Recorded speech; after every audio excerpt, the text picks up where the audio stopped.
বুদ্ধিমন্ত একান্ত ভক্ত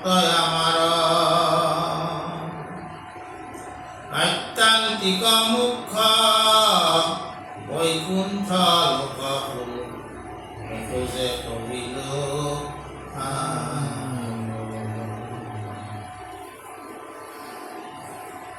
যিহেতু মুতেকে কায় বাক্য মনে প্রীতি করে সর্বথা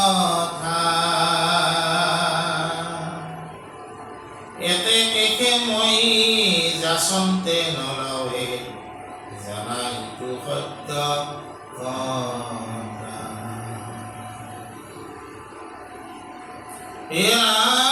ভকতি কৰিয়া একোৱে অপেক্ষা নকৰে যাৰা সকল এই মানে মাত্ৰ জানিবা নিশ্চয় ভকতিৰ মহা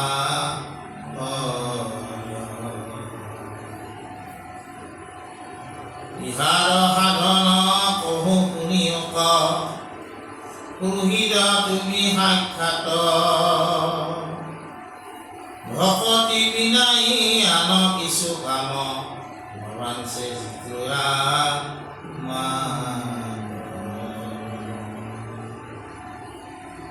ৰাম তাৰা হবে পাইব ভকতিৰ সুখ নাহিকে আত্মসংশয় সুখ উদাসীন সুখ বা গৃহস্থ দুহানুকনি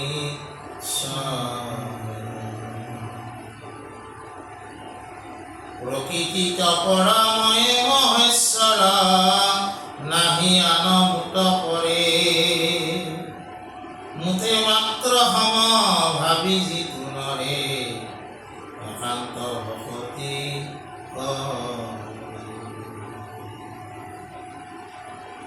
বিধি নিষেধৰ যত গুণ দোষ নোচোৱে কহিলো নিষ্ঠ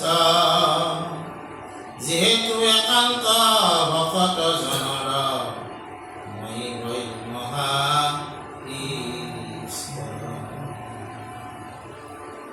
আজি আমাৰ ৰত্নাৱলী এইটোৱে কৈছে যে পৰম মহন্ত লোকসকল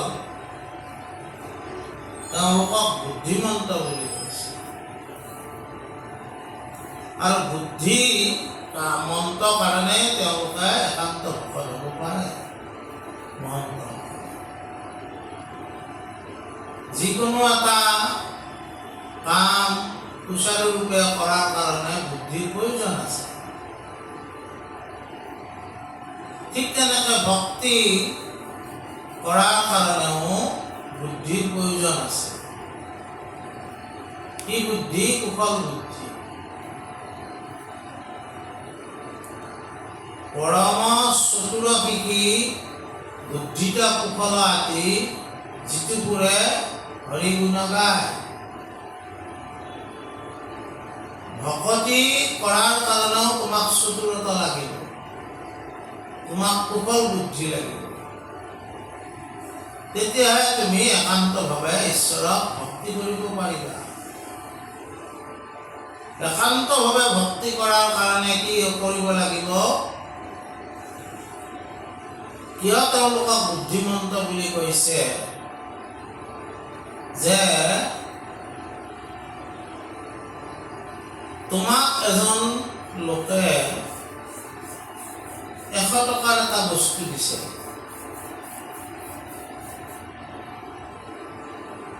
তুমি বৰ আনন্দ কৰিছা লোকজনে কি বুজিব যে এই মানুহজনক 100 টকাতে আনন্দ দিব পাৰি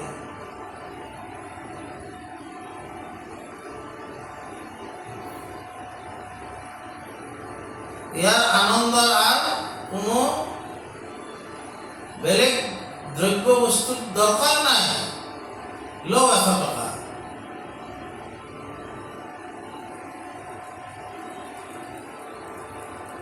তোমাৰ মূল্য হয় 100 টকা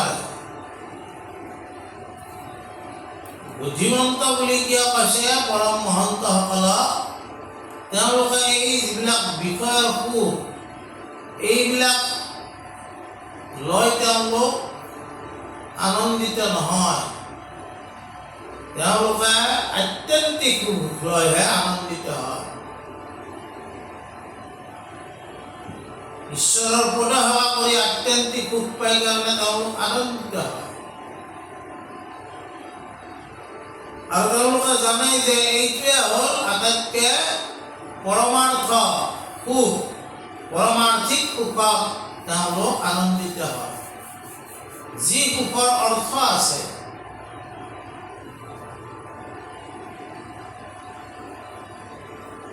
বুজা নাই? গতিকে ভগৱন্তই তেওঁলোকক পৰমাৰ্থিক সুখ দিয়াৰ কাৰণে, আত্যন্তিক সুখ দিয়াৰ কাৰণে কি হয়, ভকত বৎসল হ'ব লগা হয়। গতিকে মহন্তসকলে যিটো সুখ, স্বৰ্গ সুখ, এইবিলাকতকৈ যিটো সুখ, তাৰমানে আত্যন্তিক সুখৰ চৰম পৰ্যায় বুলি কৈছে। সুখৰ অন্তৰংগ পৰ্যায়টো হৈছে আত্যন্তিক সুখ। আৰু সেইকাৰণে সেই সুখ মহন্তসকলে লাভ কৰে। গতিকে মহন্তসকলক কি বুলি কৈছে? বুদ্ধিমন্ত বুলি কৈছে। সৰু সুৰা বস্তুৰ সুখত তেওঁলোকে কি নকৰে? আশা নকৰে। আৰু তুমি সৰু সুৰা সুখত বস্তুতে যদি তোমাৰ আশা পূৰণ হয়, তুমি আনন্দিত হোৱা, তুমি লৈ থকা বিষয় সুখবিলাক।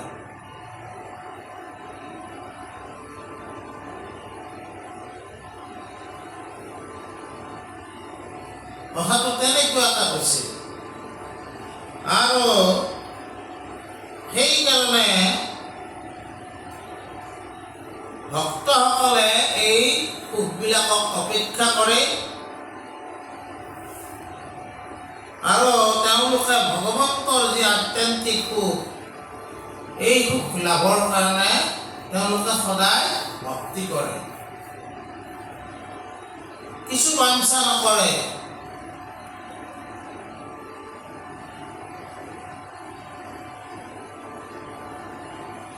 প্ৰহ্লাদ চৰিত্ৰত কৈছে কি বুলি? বাঞ্ছে ফল তজু কৰি কীৰ্ত, পিতু বাণী যাৰো নহো ভিত্ত।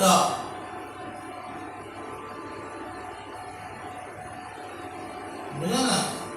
তোমাৰ অকাম ভিত্ত আমি, তুমিও নিষ্কাম মোৰ স্বামী।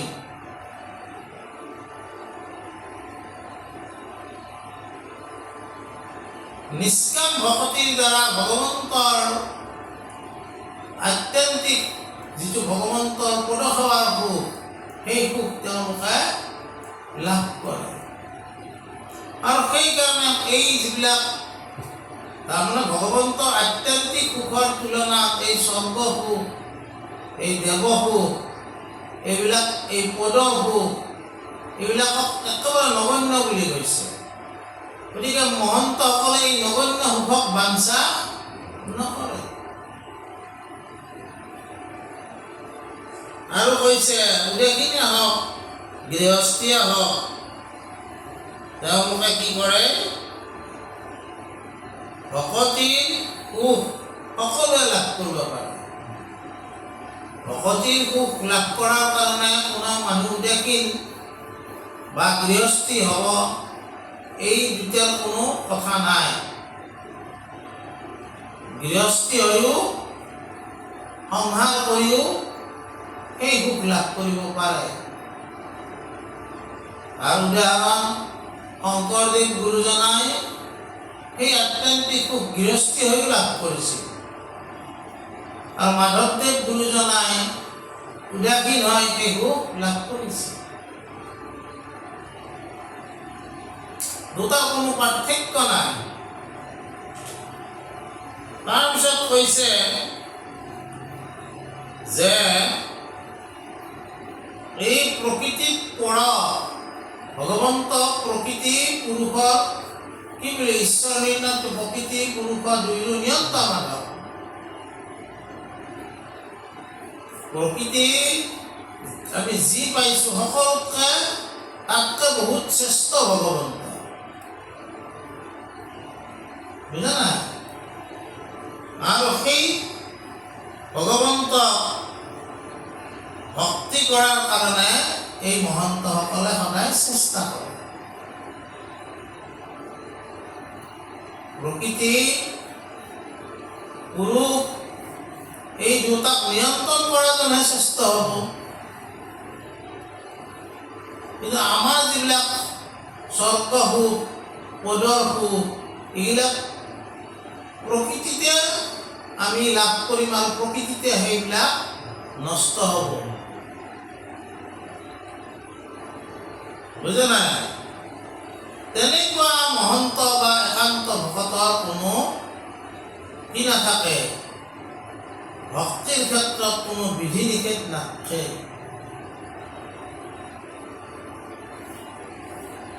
তেনেকুৱা একান্ত ভকতৰ কোনো বিধি নিষেধ নাথাকে। কিন্তু আমাৰ বিলাকৰ বিধি নিষেধ আছে।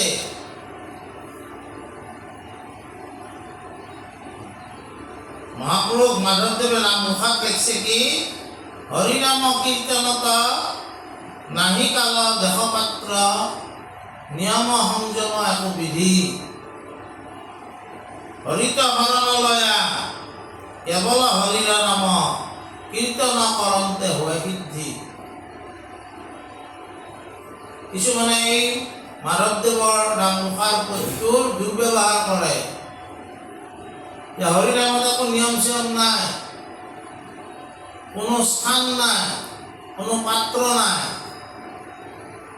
এই দুৰ্ব্যৱহাৰ কৰে। এইটো কোৱা নাই। কাৰ ক্ষেত্ৰত কৈছে এইটো? এই ভকতজনৰ ক্ষেত্ৰত কৈছে, একান্ত ভকত, যি মহন্ত ভকতে কেৱল কি নাম ধন বিচাৰে, আত্যন্তিক সুখ বিচাৰে, বাকী সুখক তেওঁ বাঞ্ছনা নকৰে। তেওঁৰ ক্ষেত্ৰতহে কি নাই, কোনো বিধি নিষেধ নাহি কাল দেশপাত্ৰ একো নিয়ম নাই। কিন্তু আমিবিলাকৰ ক্ষেত্ৰত আমি বেদ ব্যৱহাৰ লংঘিব নোৱাৰোঁ। যিটো বেদ ব্যৱহাৰ বৈদিক লৌকিক এইখিনি কথা আমি মানি চলিব লগা হয়। বুজা নাই? কিছুমানে এইটো দুৰ্ব্যৱহাৰ কৰে। তাৰপিছত কৈছি যে প্ৰকৰণ অৰ্থ উপসংহৰিয়া শুনিও কহতো মাত দিলৈ উপদেশ পন্থ যিটো সিটো প্ৰৱৰ্তে আত্মসায় খাত নিৰ্গুণ পুৰুষ যিটো পৰম ব্ৰহ্ম জানিবে সুলভে মুখ কালৰ মায়াক বিক্ৰম ৰহিত পাইবে সুখে মোৰ লোক।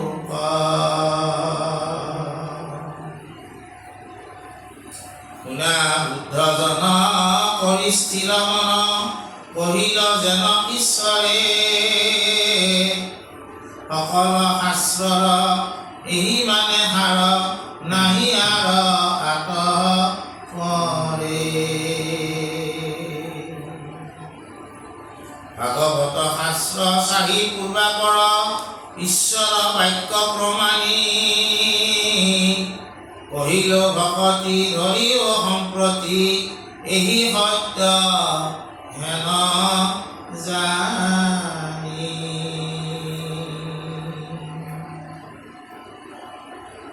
এইবিলাক কথা ভগৱন্তই নিজে উদ্ধৱক কৈ আছে যে ভকতি পন্থ হ'ল শ্ৰেষ্ঠ পন্থ। সেইকাৰণে গুণ দোষৰ পৰা ঊৰ্ধত গৈ একান্ত ভকতসকলে, আমি আচলতে গুণ দোষৰ সমষ্টি। আমাৰ বিলাকৰ কেইটামান যদি গুণ দেখে, কেইটামান দোষো দেখা পাব। দোষে গুণে আমি চলি আছো। কিন্তু একান্ত ভকতসকলে দোষ গুণৰ ওপৰত গুচি যায়। সেইকাৰণে তেওঁলোক নিৰ্গুণ হৈ যায়। নিৰ্গুণ হলেহে নিৰ্গুণ ভগৱন্তক লাভ কৰে।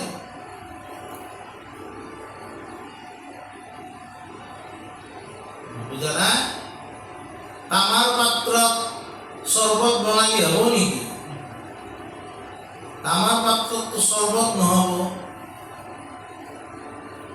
তামাৰ পাত্ৰত পানী খোৱাটো ভাল, কিন্তু তামাৰ পাত্ৰত যদি নেমু টেঙাৰ চৰবত বনাই খায় সি লগে লগে হস্পিটেল পায়।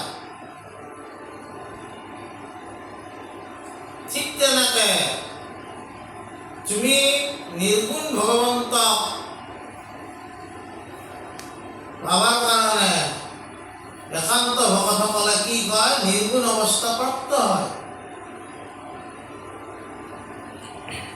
বুজি পাইছে না নাই? আৰু সেইকাৰণে তেওঁলোকে পৰম ব্ৰহ্মৰ যিটো মানে সুখ, আত্যন্তিক সুখ তেওঁলোকৰ কাৰণে সুলভ হয়।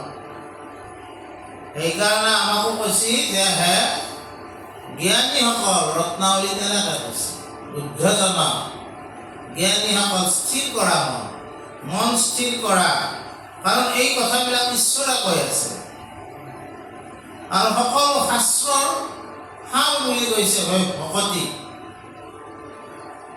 গতিকে ভগৱন্ত পুৰুষে নিজ মুখে এই ভাগৱত কথা কৈছে আৰু সেইকাৰণে এই সত্য কথা তোমালোকে মানি লোৱা। শ্ৰীমদ ভাগৱত মানে কি? ভগৱন্তৰ নিজৰ মুখৰ বাণী, বুজা নাই? তাৰপিছত অকণমান প্ৰশংসা কৰি আজিৰ এই বিৰচনটো শেষ হ'ব। শ্ৰীমন্ত উত্তম পুৰুষ দৈৱকী নন্দন আনন্দ সিন্ধু তাহান চৰণ পংকজৰ জিতু কৃপাম কৰন্দ বিন্দু। বুজা নাই? ভগৱন্ত কৃষ্ণকো শ্ৰীমন্ত বুলি কৈছে আৰু শংকৰদেৱ গুৰুজনাকো শ্ৰীমন্ত বুলি কৈছে। তেওঁলোকক সদায় কি থাকে, তেওঁলোকক যিসকলে লগ কৰিব ইচ্ছা কৰিব তেওঁলোকে আনন্দ সাগৰত বুৰ মাৰিব পাৰিব।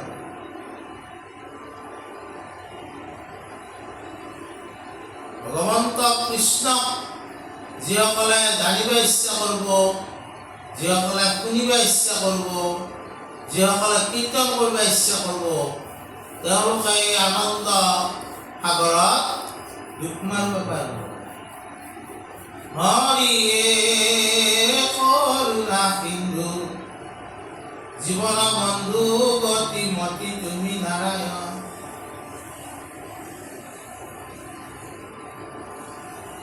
আৰু আছে যুগলত কি গাইছে?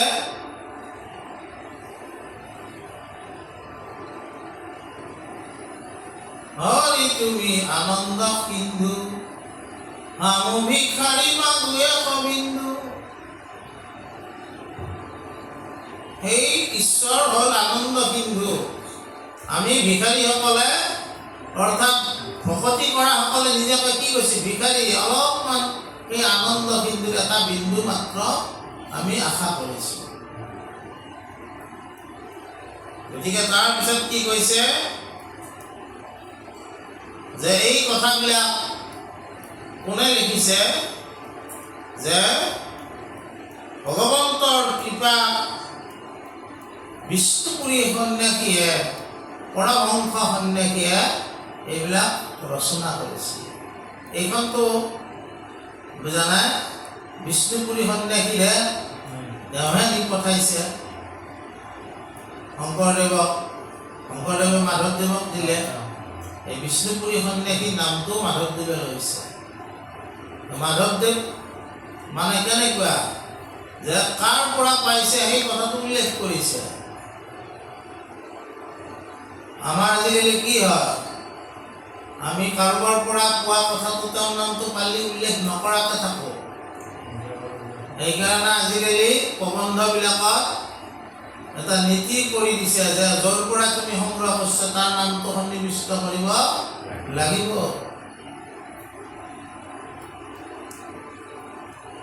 আমি মানে শ্ৰেয়টো কাকো নেদো, কিন্তু মাধৱদেৱ পুৰুষে এই ৰত্নাৱলী গ্ৰন্থখন যে বিষ্ণুপুৰী সন্ন্যাসীৰ পৰা পাইছে এই কথাটো উল্লেখ কৰিছে। ইয়াৰ দ্বাৰা কি যে মাধৱদেৱ গুৰুজনাই শ্ৰেয়টো বিষ্ণুপুৰী সন্যাসীক দিব বিচাৰিছে, তেওঁ ল'ব বিচৰা নাই। সেইকাৰণে মহাপুৰুষ আমি শ্ৰেয় কাকো নেদোঁ, সেইকাৰণে কাপুৰুষ হৈ থাকোঁ। যিমান পণ্ডিত হ'লেও আমি মহাপুৰুষ হ'ব নোৱাৰোঁ, সেয়া কাপুৰুষে হৈ থাকোঁ, কাৰণ কাপুৰুষৰ সাহস নাথাকে। বুজি পাইছা না? তাৰপিছত কৈছে কি, ভক্তি ৰত্নাৱলী কৰিলো গন্থন, যেন লৈলম ৰমতি, তাহাৰ প্ৰথম বিৰচন কথা এহি মানে সমাপতি। দুৰ্গুৰ সংসাৰ সাগৰ নিকাৰ, কৰিবাক ইচ্ছাজাৰ, কেৱল কৃষ্ণৰ চৰণ পংকজে ভকতিক কৰা সাৰ। এতেকে বৈকুণ্ঠ সহিতে ভকতি, আনন্দ লভিবা সুখে, ধৰা গুণ নামতে জীয়ান কাম, ৰাম ৰাম বোলা মুখে। গতিকে এই ভক্তি ৰত্নাৱলীখন বিষ্ণুপুৰী সন্যাসীৰ পৰা মই পাইছোঁ, আৰু মোৰ যিখিনি সাধ্য সেইমতে মই ইয়াক অনুবাদ কৰিছোঁ। আৰু এইখিনিতে প্ৰথম বিৰচনটো শেষ হৈছে, ভক্তি বিৰচন। সেয়েহে সমাজৰ লোকসকল এই সংসাৰ নিকাৰ কৰাৰ কাৰণে যদি ইচ্ছা আছে, তেনেহ'লে কৃষ্ণ ভক্তি কৰা। আৰু কৃষ্ণ ভক্তি কৰিলে বৈকুণ্ঠ সুখ লাভ কৰিবা, আৰু সেইকাৰণে যত্ন কৰি ভগৱন্ত ৰাম নাম লৈ থাকা। মাধৱদেৱে এনেকৈ আমাক উপদেশ কৰিছে। এতিয়া আমাৰ সৎসংগ বিবেচন আৰম্ভ।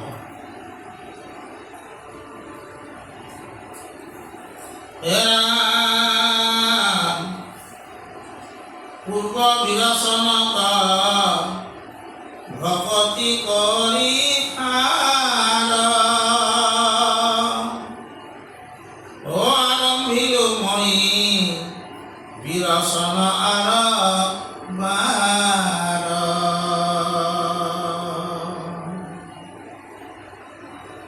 ৰাম ভকতিৰ হেতু নিৰূপণৰ নিমিত্তে, জানি সভা হল শুনি কয়ক চিতে।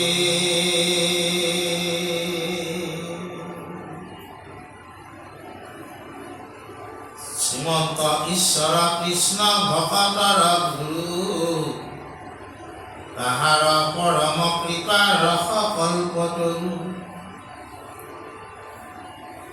তাহাৰ উত্তম ফল সৎসংগ প্ৰধান,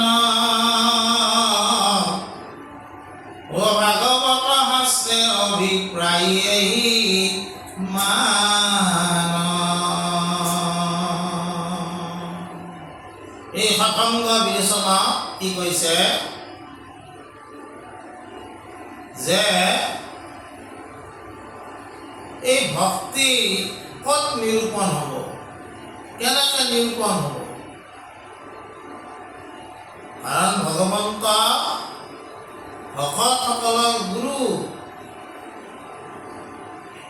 শংকৰদেৱ গুৰুজনাই কেতিয়াও নিজকে গুৰু বুলি কোৱা নাই।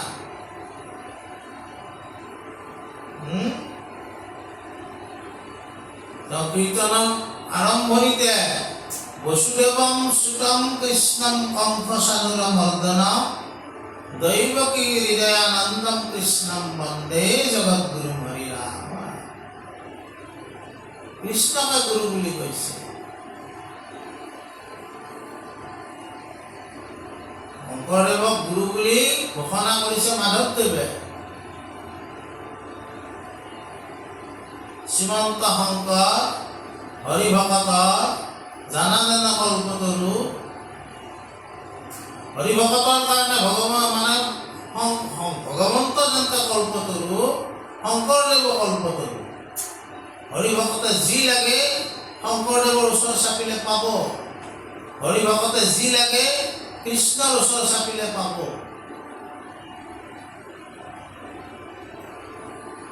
বুজা নাই? আৰু ইয়াত কৈছে কি যে ভগৱন্তৰ কৃপাই হৈছে কল্পতৰু।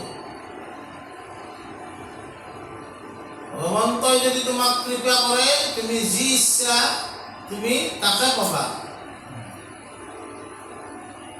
কৃপা ৰস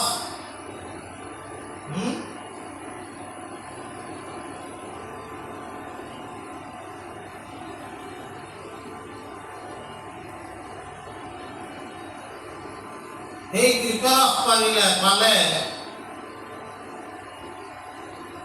কি তুমি কে ৰামকৃপা ৰসেৰ নিধি, তাৰমানে তুমিয়ে হ'ল এই কৃপা ৰসৰ নিধি। তোমাক বিনে নাহিকে সিদ্ধি। সিদ্ধি মানে কি? এই সিদ্ধিটোৱে হ'ল ভগৱত প্ৰেম। ঈশ্বৰৰ কৃপা হ'লেহে তোমাৰ ভগৱত প্ৰেম হৃদয়ত উপজিব। বুজা নাই? আৰু এই ভাগৱত গ্ৰন্থৰ অভিপ্ৰায় কথা আজি কৈছে ৰত্নাৱলীয়ে। কি অভিপ্ৰায়? ভক্তি আৰু সৎসংগ।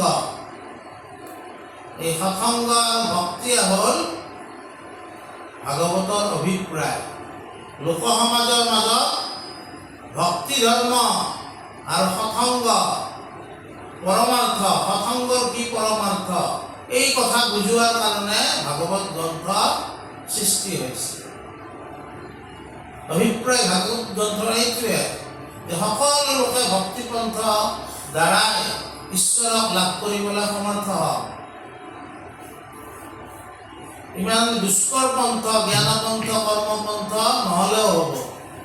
কেৱল ভকতি পন্থৰ দ্বাৰাই নিচৰো নিজ, সাধাৰণৰো সাধাৰণ লোকে ঈশ্বৰক লাভ কৰিব পাৰিব।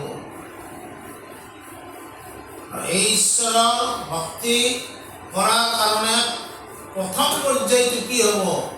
সৎসংগৰ ওচৰ চাপাটো। সেইকাৰণে মহাপুৰুষ শংকৰদেৱ গুৰুজনাৰ ধৰ্ম গুৰু নাম দেৱ ভকত এই চাৰি বস্তু আছে। আৰু কি আছে? যে ভাগৱতৰ পৰা ভক্তি আৰু সৎসংগ গুৰুজনাই ধৰ্মত সাঙুৰি লৈছে। গীতাৰ পৰা শৰণ সাঙুৰি লৈছে আৰু পদ্মপুৰাণৰ পৰা নাম সাঙুৰি লৈছে। ভগৱন্তক কৃষ্ণৰ আধাৰ হিচাপে লৈ ব্যাসে ভাগৱত ৰচনা কৰিছে। অভিপ্ৰায়টো কি? ভক্তি পৰম্পৰা জগতত প্ৰতিষ্ঠা কৰা আৰু সৎসংগৰ মহত্ব জগতত প্ৰচাৰ কৰা।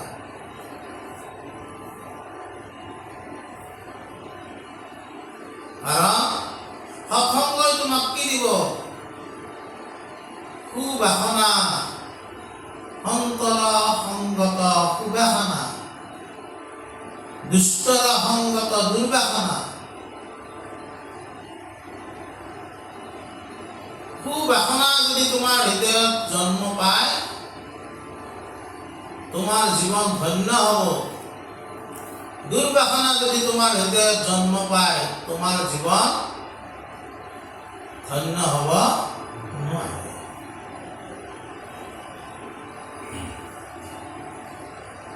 ভাগৱতৰ উদ্দেশ্য কি? মানুহৰ জীৱন ধন্য কৰা। ভগৱত প্ৰেমৰ উদ্দেশ্য কি? মানুহৰ জীৱন ধন্য কৰা।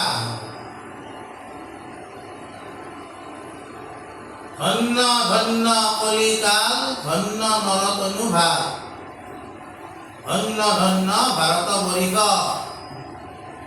শংকৰদেৱে কি ধুনীয়াকৈ লিখি থৈ গৈছে। এই কলি যিবিলাক দুখ থকা স্বত্তেও কলিকে শ্ৰেষ্ঠ যুগ বুলি কৈছে। কলিকে শ্ৰেষ্ঠ 4 যুগৰ মাজে প্ৰশংসাই কলিক জ্ঞানী সমাজে কিহৰ কাৰণে? এই কলিৰ কালত যে হৰিনাম কীৰ্তন শ্ৰৱণ আৰু স্মৰণ কৰি ভক্তিৰ মাধ্যমে সাধাৰণতকৈ সাধাৰণ নিচতকৈ নিচ লোকেও উত্তম হোৱাৰ যিটো পৰিকাঠামো, সেই কাঠামোটো ভাগৱতে আমাক প্ৰদান কৰিছে। সেই কথাটো কৈছে আৰু কি কৈছে? এহি পৰমাৰ্থ দেখাই বাক প্ৰথমত আৰম্ভিল কপিলৰ বাক্য অভিমত। কপিলে শংকৰদেৱ ভূতিৰ আগত একান্ত বৈষ্ণৱ সমস্তৰ সংগত। উদ্ভৱ মোৰ নিৰ্মল চৰিত্ৰ তাক যিটো পৰম শ্ৰদ্ধায়ে শুনে নিত। মুখ্যদাতা মই মোতে শীঘ্ৰে আতি হয় অনুক্ৰমে শ্ৰদ্ধাৰতি ভকতি মিলয়। ভকতৰ সংগ যিটো লয় সৰ্বথা হৈবেক ভকতি তাৰ ইটো পূৰ্ণ কথা। অল্প সংগে তাৰয় ভকতি দিয়া দান ভগৱন্ত বাক্যে লয়ো ইহাৰ প্ৰমাণ। আকাশত থাকি নাৰদত নিগদতি শুনিও বালক মোৰ বচন সম্প্ৰতি। অল্প মাত্ৰ সাধু সেৱা কৰিলি সাক্ষাৎ এতে কতে মোৰ দৃঢ়মতি হৈলা জাত। তেজিয়া নিন্দিত ডাকি কুত কলে বৰ পাইবি মোৰ পাৰিষদি তনু শ্ৰেষ্ঠ কৰ। হৈবেক নাৰদ নাম দিব্য ৰূপধৰ পুৰিবি পবিত্ৰ কৰি লোক নিৰন্তৰ।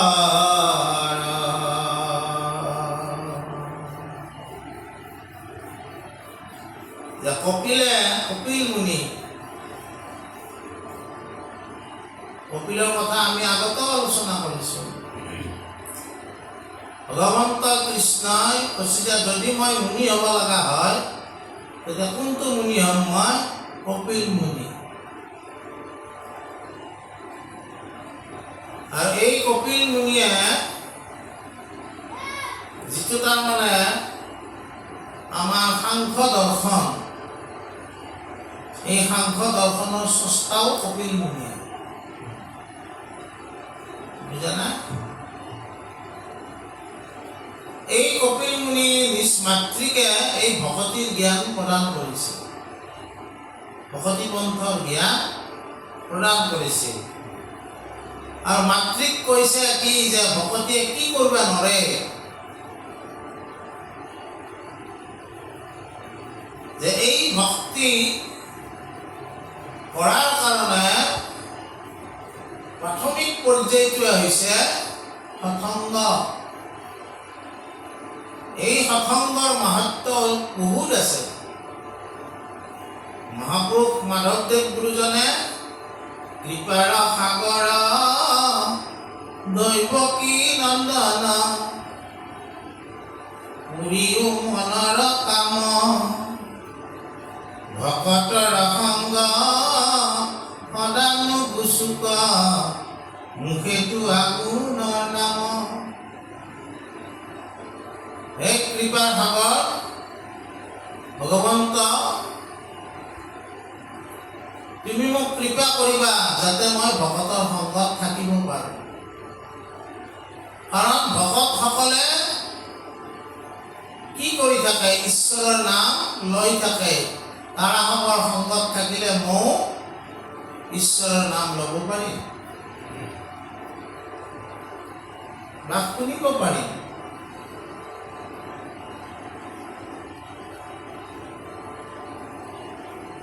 শ্ৰৱণতে শুদ্ধ হইব মন সৰ্বদাই কৰিব কৃষ্ণ কীৰ্তন শুনিলে সেই গুচে মনৰ সংশয় মোৰ সকলো সংশয় ত্যাগ কৰি মই ভকতৰ সংগত ঈশ্বৰৰ নাম শুনি থাকিলে মই সেই নাম হৃদয়ৰে ল'ব পাৰিম। তাৰ উদাহৰণস্বৰূপে কপিলে নাৰদৰ কথাটো মাতৃৰ আগত কৈছে। আমি যিজনক দেৱৰ্ষি নাৰদ বোলো, তেওঁ দেৱৰ্ষি নাৰদ হোৱাৰ আগত কি আছিল? ভাগৱতত এই সম্পৰ্কে বিস্তৃতভাৱে কৈছে। তেওঁ এজন দাসী পুত্ৰ আছিল, দাসী ল'ৰা। আজিকালি আমাৰ যোগাযোগ ব্যৱস্থা উন্নত হৈছে, আগতেতো নাছিল। বাৰিষা কালত যদি আমাৰ ঘৰলৈ কোনোবা আহে ৩-৪ মাহ থাকি যাব লগা হয়, কাৰণ বাৰিষাত মানুহে কি কৰিব নোৱাৰে, ইঠাইৰ পৰা আন ঠাইলৈ যোৱাৰ কাৰণে কোনো ব্যৱস্থা ইমান নাথাকে। নাৰদ য'ত দাসী পুত্ৰ হৈ আছিল, তাতে 4জন সিদ্ধ পুৰুষ সেই গৃহস্থখনত আলহী হ'ব লগা হ'ল, আৰু সেই সময়ত বাৰিষা আহিল, তেওঁলোক তাতে থাকিব লগা হ'ল। এতিয়া সি সৰু ল'ৰা, গতিকে সিদ্ধ পুৰুষসকলৰ আল ধৰিলে, তেওঁ কিবা লাগিলে আনিলে সৰু সুৰা বস্তু, আৰু আল ধৰাৰ লগে লগে সিদ্ধ পুৰুষসকলে এই যে ঈশ্বৰ ভক্তিৰ কথাবিলাক পাতি থাকে তাৰ কাণত সোমাই থাকে। ক'ব নোৱাৰা কৰি সেই সৰু ল'ৰাটোৱে সেই ভক্তিৰ কথাবিলাক শুনি শুনি আনন্দ লাভ কৰিব।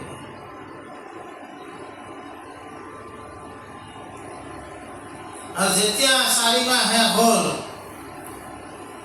এই সিদ্ধসকল যেতিয়া যাবলৈ ওলাল, নাৰদও পিছে পিছে যাই আছে।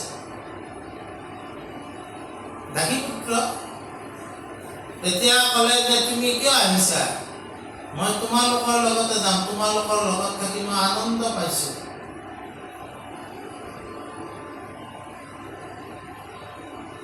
বুজা নাই? তেতিয়া তেওঁ ক'লে যে যা বাবা, সৰু ল'ৰা তই যা। কিন্তু নাৰদে কি কৰিলে, তেওঁ ভগৱন্তৰ ভক্তিৰ কথা শুনি ভগৱন্তৰ প্ৰতি এনেকুৱা প্ৰেম হ'ল, তেওঁ ভগৱন্ত ধ্যান কৰিলে। আৰু ভগৱন্তই তেওঁক ক'লে যে বাপু, এইটো জন্মত তুমি এনেকৈ থাকিব লাগিব, ইয়াৰ পিছত তুমি নাৰদ হৈ জন্ম পাবা, পাৰিষদী তনু লাভ কৰিবা। পাৰিষদী তনু মানে কি? যিয়ে পানীতো যাব পাৰে, মাটিতো যাব পাৰে, আকাশতো যাব পাৰে, এইটোক কয় পাৰিষদী তনু। যে আমি আমাৰ জীৱবিলাকক ভাগ কৰা হৈছে কি কি? উৰণ, বুৰণ, গজন, ভ্ৰমণ। কিছুমান জীৱ উৰি থাকে, চৰাই চিৰিকটি।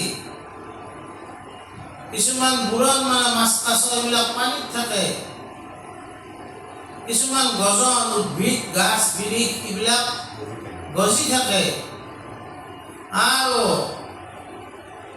ভ্ৰমণ, মনুষ্য, গৰু, ছাগলী ইত্যাদি ইঠাইৰ পৰা সিঠাইলৈ নিজৰ ভৰিৰে খোজকাঢ়ি যায়। এই ভাগ কৰিছে উৰণ, বুৰণ, গজন, ভ্ৰমণ। পানীত থকাটোই মাটিত থাকিব নোৱাৰে, তাৰে ভিতৰত উভচৰ পানী আছে, কিন্তু সি উৰিব নোৱাৰে। কিবা নহয় কিবা এটা বন্ধ, বুজা নাই? ওপৰত উৰি ফুৰাটো আকৌ তাৰমানে পানীত চলিব নোৱাৰে।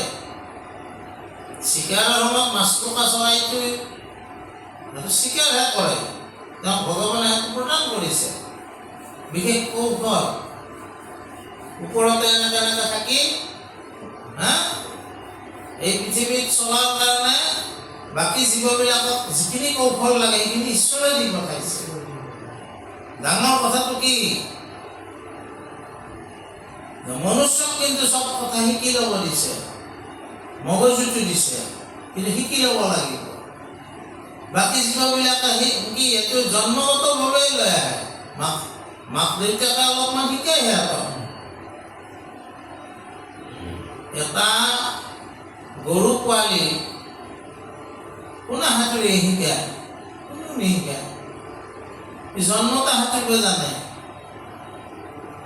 বহুত পানীত পৰিলেতো ডাঙৰ গৰু মৰিব বাৰিষা সোঁতত, কিন্তু সাধাৰণতে তাৰমানে কি মাকটো যদি পানীতে যায়, চানাটো পিছে পিছে পানীত সাঁতুৰি যায়। কোনে শিকাইছে? কিন্তু মনুষ্য সাঁতুৰিব শিকিব লাগিব।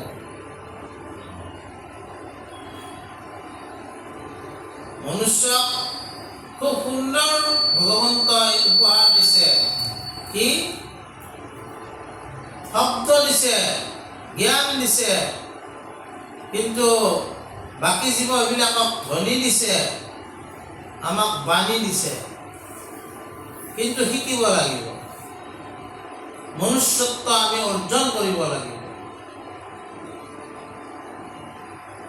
সেইকাৰণে গুৰুসকলে কৈছে বোলে দুৰ্লভ মনুষ্য জন্ম নকৰা বিফল, চিন্তা মনে মাধৱৰ চৰণ কমল।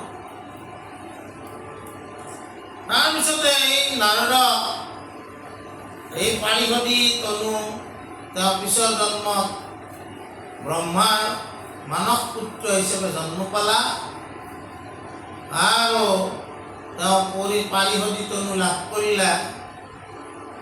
বুজা নাই? আৰু নামটো পালা নাৰদ। নাৰদ পৰম বৈষ্ণৱ। আৰু তেওঁ একো নুখুজিলে, তেওঁ খুজিলে কি যাতে তোমাৰ মই সদায় কীৰ্তন কৰি থাকিব পাৰোঁ। আৰু সেইকাৰণে নাৰদ শব্দটোৰ অৰ্থটো কি? আমাৰ এনে সাধাৰণতে এইটোৰ কথা সেইটোৰ তাতে যদি লগাই দিয়ে তাক আমি কওঁ এইটোতকে নাৰদ। নাৰদৰ অৰ্থ সেইটো নহয়। নাৰদ মানে ক'তো এটা খুঁত নাই। আমি এটা বস্তু কিনিব গেলি কওঁ নহয় ৰদী বস্তু এইটো, তাৰমানে তাতে কিবা খুঁত আছে। কিন্তু নাৰদৰ কি আছে? নাৰদ কোনো ৰদী মানে খুঁত নাই, কোনেও তাক দুখ উলিয়াব নোৱাৰে। তেওঁ নিৰ্গুণ ভগৱন্তৰ গুণ নাম অনবৰতে হাঁহি ফূৰ্তি আনন্দত তেওঁ গাই ফুৰে। গতিকে এই কথাটো কপিলে এইকাৰণে মাতৃৰ আগত কৈছে যে ভক্তিৰ মহিমা। সিদ্ধ পুৰুষসকলক লগ পোৱাৰ কাৰণে তেওঁৰ হৃদয়ত ভক্তি জন্ম পালা, আৰু ভক্তি জন্ম পোৱাৰ কাৰণে দাসীপুত্ৰও নাৰদ হৈ পৰিল, পৰম বৈষ্ণৱ হৈ পৰিল। এইখিনি কথাকে আমি আজি আলোচনা কৰিলোঁ। এই অধ্যায়টোত আমি সৎসংগ মানে যিটো সৎসংগৰ ফলাফল, এই ফলাফলবিলাকৰ কথা আমি পাই যাম। আৰু আমিও সেইকাৰণে সৎসংগ বিচাৰিব লাগিব। কৃষ্ণ